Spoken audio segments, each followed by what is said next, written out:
ओम नमो भगवते वासुदेवाय। महादेव पार्वती संवाद। महादेव ने 13 अधर्म भी जो धर्म बताए थे।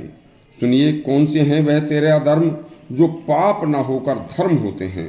यह संवाद महादेव ने माता पार्वती को तथा भीष्म ने युधिष्ठिर को सुनाया था। बड़ा ही मार्मिक प्रसंग है। अर्धरात्रि का घोर अंधेरा, कुरुक्षेत्र युद्ध की रणभूमि का स्थान। महाभारत का युद्ध अपने चरम पर था। प्रतिदिन बड़े बड़े बलशाली राजा व भारी बलवान योद्धा मारे जा रहे थे। कौरव व पांडव पक्ष के सभी ज्यादातर राजा व सैनिक हर दिन तेजी से नष्ट होते जा रहे थे। गुरु द्रोणाचार्य तथा भीष्म पिता के युद्ध में खप जाने पर युधिष्ठिर को रात्रि को नींद नहीं आ रही थी। धर्मराज युधिष्ठिर अपने सभी सगे संबंधी रिश्तेदारों के मारे जाने से बहुत दुखी थे और इस भारी नरसंहार के पाप का कारण युधिष्ठिर स्वयं अपने आप को समझ रहे थे।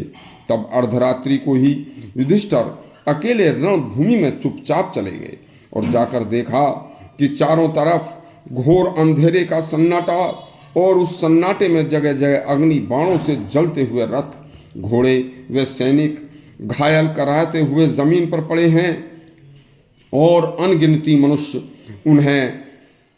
उनकी कोई गिनती नहीं, जिन्हें कोई एक बूंद पानी देने वाला भी नहीं था। उनकी कोई सेवा करने वाला नहीं। जो लोग मरे पड़े हैं, जो घायल अवस्था में करहा रहे हैं, जो अनेक शस्त्रों से कटे हुए विदीर्ण क्षत विक्षत असहाय शरीर से पड़े हुए कष्ट झेल रहे हैं, वे सभी निरपराध थे। उनका कोई अपराध नहीं किया था। उनका कोई अपराध न होने पर भी मेरी गलती से आज यह कष्ट झेल रहे हैं।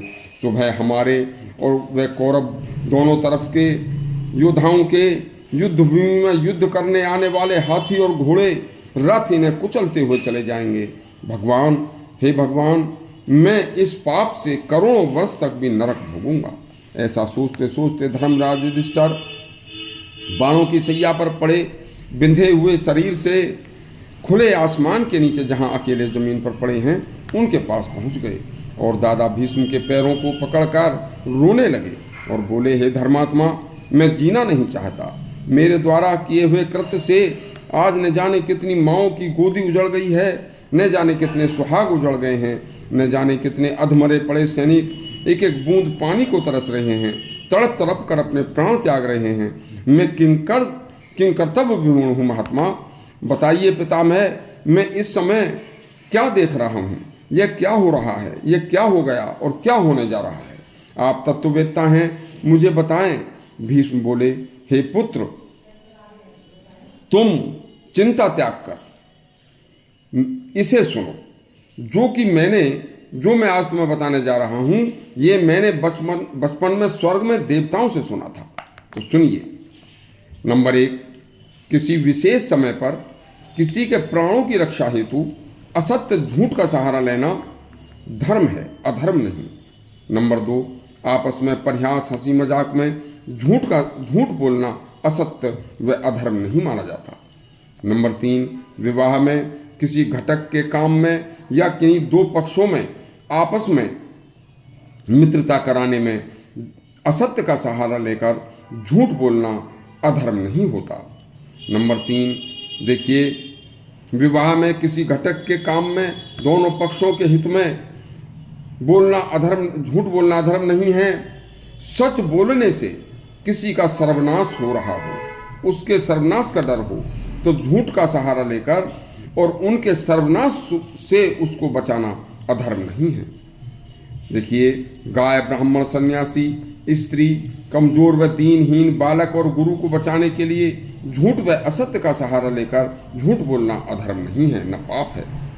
किसी निरपराध विद्वान ब्राह्मण या कोई किसी व्यक्ति को सजा से बचाने के लिए झूठी गवाही देना अधर्म नहीं है, क्योंकि वह निरपराध है।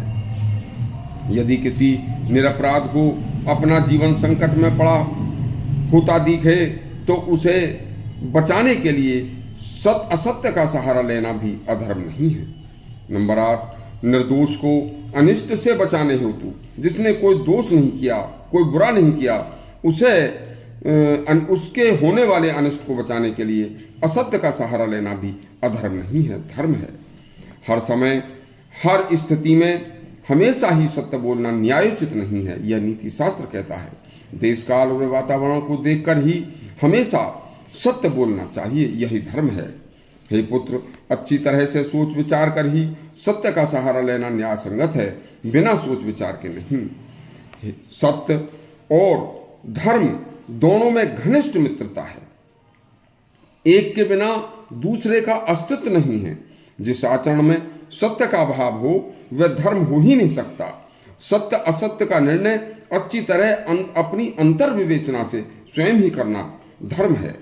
देखिए, इस सत्य और असत्य, धर्म व अधर्म की व्याख्या मैंने स्वयं उमा महेश्वर भगवान शंकर से सुनी थी, जो मैं आज आपको सुना रहा हूँ। हे पुत्र, जो आप देख रहे हैं यह सर्व धर्म संगत है, यह सभी धर्म संगत है।